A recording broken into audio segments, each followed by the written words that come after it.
শওকত আলী কত সালে জন্মগ্রহণ করেন? উত্তর 1936। শওকত আলী কত সালে পূর্ব পাকিস্তানে চলে আসেন? উত্তর 1952। ছাত্রজীবনে শওকত আলী কিসের সঙ্গে যুক্ত হয়ে পড়েন? উত্তর রাজনীতিতে। শওকত আলী কোন বিষয়ে অধ্যয়ন করে এমএ পাশ করেন? উত্তর বাংলা। শওকত আলী সরকারি সঙ্গীত মহাবিদ্যালয়ে কি হিসেবে কর্মরত ছিলেন? উত্তর অধ্যক্ষ। শওকত আলী কত সালে 21 পদকে ভূষিত হন? উত্তর 1990। 1968 সালে শওকত আলী কোন পুরস্কার পান? উত্তর বাংলা একাডেমি। প্রদোষে প্রাকৃত জন গ্রন্থের রচয়িতাকে? উত্তর শওকত আলী। পিঙ্গল আকাশ কি? উত্তর গ্রন্থ। শওকত আলী কত সালে মৃত্যুবরণ করেন? উত্তর 2018। বাতাস উঠলে এখন কিসের পানিতে কাঁপন লাগে না? উত্তর টানের। শীতের টাননে কি ধরনের স্রোতে বয়ে যায়? উত্তর ধীর স্রোতে। কোথায় বালি চিকমিক করে? উত্তর পানির তলায়। কোনটি ভটির দিকে মাথা রেখে এপাশ ওপাশ ফেরে? উত্তর সবুজ গুল্ম।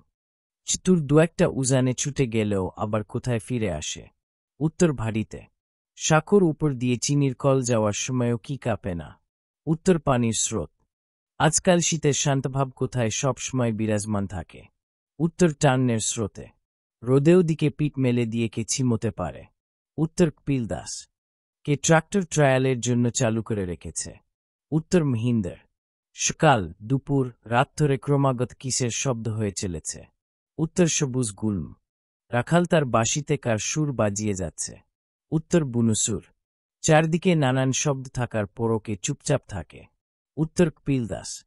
ছাগল দুকে সবজি খেতে স্নেচ করলে সোনামুখী কার সঙ্গে ঝগড়া বাঁধাবে? উত্তর সিলভি। কপিল দাসের মতে সবকিছুই শেষ পর্যন্ত একটা জায়গায় গিয়ে কি হয়? উত্তর মিলে যায়। কপিল দাসের মতে সংসারের অনেক ভিতরে শান্ত ধীর এবং নির্বিচ্ছিন্ন একটা কি আছে? উত্তর স্রোত। কপিল দাস শীতের রোদে পিঠ দিয়ে আরামে ছিমোতে পারে কেন? উত্তর গা ছাড়া পরিতৃপ্তি ভাবের জন্য। কপিল দাস কখন তুমুল নাচ জুড়েছিল?